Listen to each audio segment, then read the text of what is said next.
I would say it's rude to call them that. Hey, don't talk like that while we're talking on YouTube. That's how I have to stop him sometimes, y'all. You don't even know. I have to turn the video on just to get him to stop with his nonsense.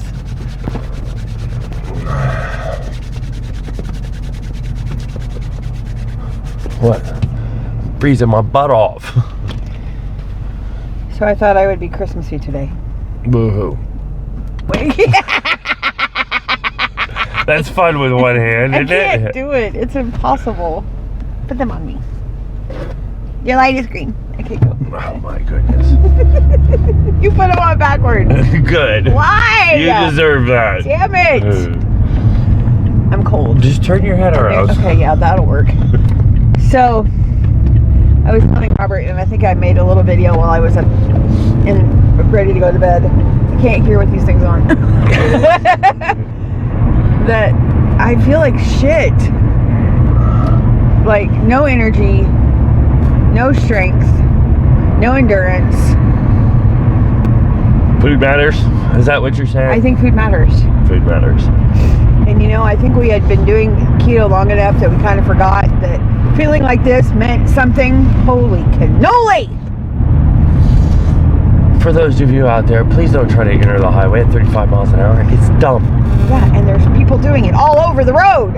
And they're getting, oh my God. It's terrifying. Okay. Yeah, so definitely feel less than optimal. Yeah, that's a polite way of putting it. Yeah. I feel like beep. Well, you know, it's like I'm not sleeping as well. I'm not waking up as well. Sleep? What's I'm that? not falling asleep as well. You're not sleeping good at all. I was up like 4 times last night. Yeah. And that's after going to bed at midnight and waking up at like 3. And Yeah. So, yeah, I still woke up like 2 times in the middle of that. So you're not sleeping great, but you're not like raring to go either, are you? No. Do you want naps during the day? Yep. Yeah. Lots of naps. Yeah, so I don't know if I'm going to make it all the way to New Year's. You might have to get good before New Year's. I might. I just feel like shit. Oh, wow. I just don't want to feel like I shit. got 2 weeks, baby. What's 2 weeks of hell? Hell? Hello? There, it's hell. That's what it is. So I don't know, y'all. It just, as much as sweet things taste good, and they do. What about the chicken and dumplings? How are those? Robert, okay, y'all. We should talk about this. So Robert made chicken and dumplings yesterday. So how, you cooked the chicken before you picked me up, right? Yeah, I cooked the chicken pretty much all day on the broth, I didn't cook it all day, but yet it holds, so it technically cooks, because I didn't let the pressure out. I put a chicken in there and all this stuff. Just tell me when you put the chicken in there. Huh? Just tell me when. In the morning. Okay, so all day long you cooked the chicken. Well, so like when I got said, it home, only cooks for like 30, 40 minutes, but then, yeah. And they said, we get it. Yeah. That's why the bones were so brittle and falling apart. Not brittle, mushy and daisy safe. Yeah. And so then, after we got all that done and we pulled the bones out, most of the bones anyway, I think you found a couple. Sorry. But I was in a hurry. Then I got it, I turned the pot off and I turned it right back on simmer to bring up the temperature of the soup. And then I cut the biscuits and dropped them in there for dumplings. And then as soon as I did that, I had to turn it off again. Now, we made actual biscuits out of a can. Yeah. You know, the pop biscuits. Yeah. And then, I quartered them and put them in there and, kind of dabbed them to get them so they wouldn't stick together too bad. Right. And then as soon as I got them in there and it was kind of hot, I freaking reset the Instant Pot, put the lid back on it, sealed it, and then set it to cook for 5 minutes, pressure cook, which with the whole building up pressure and everything took like 10, 12 minutes. But, oh my goodness. Well, what was so great about them, in my personal opinion, was not only were the biscuits completely cooked all the way through, which you have a lot of trouble doing that with dumplings. No, is that right? Yeah. Chicken dumplings. Okay.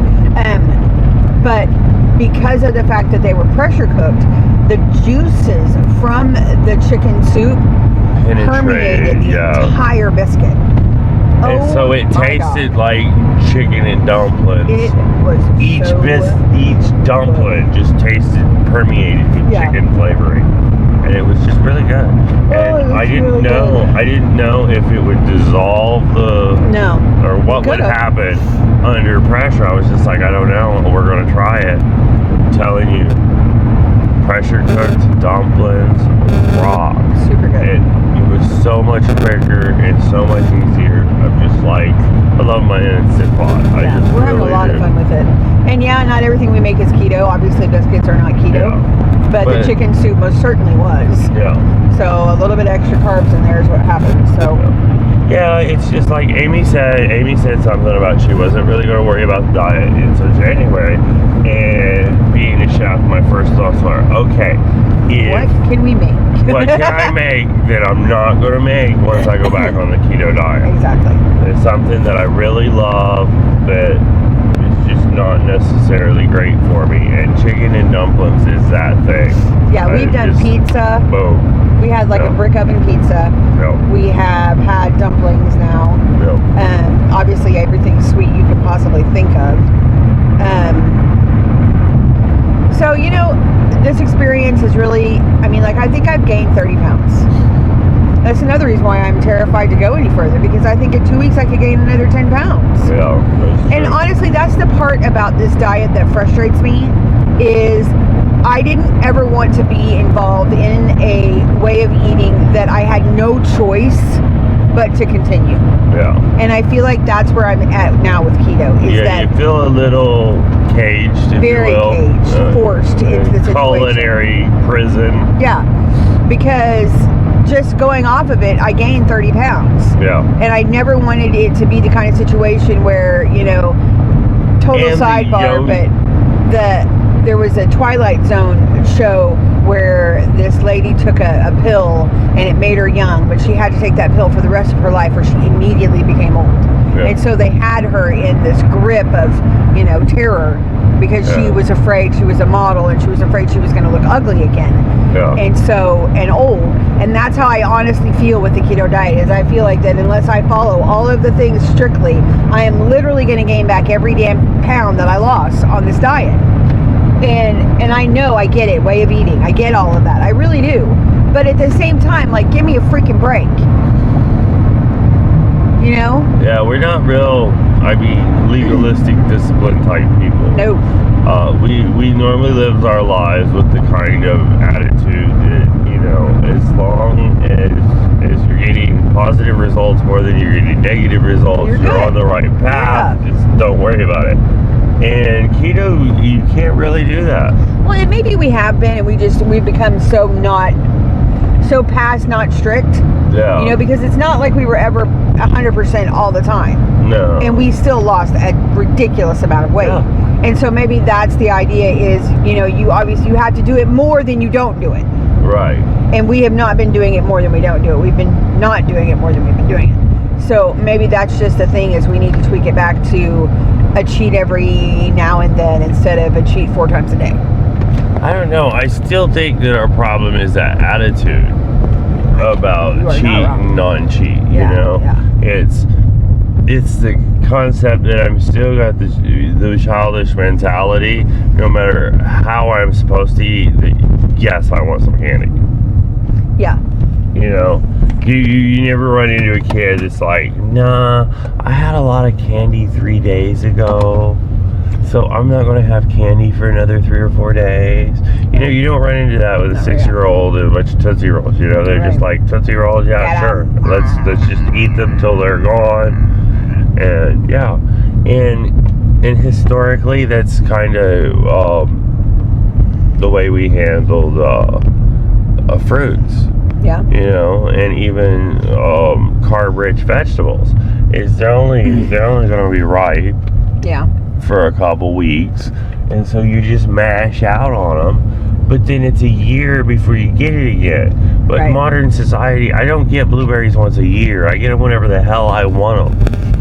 Well, yeah, and that's the other part of this diet that's frustrating me, is because I am not learning anything about moderation. I am not learning that I can have one piece of candy and that muscle is super exercised, and so it knows I get one piece and that's it. You know, I do not have that in me right now. And especially with cutting it out completely, I almost feel like I've gone worse when it comes to my ability to refrain from sugar. Yeah, it kind of reminds me of Pringles. Once you pop, you can't stop. I feel very like an addict now, because before, you know, I might have it every now and then, and now since I haven't had it at all, it's like, rah! I will kill you for it. Yeah, and it's super frustrating because it's like I feel like I've made leaps and bounds in some areas, and then in other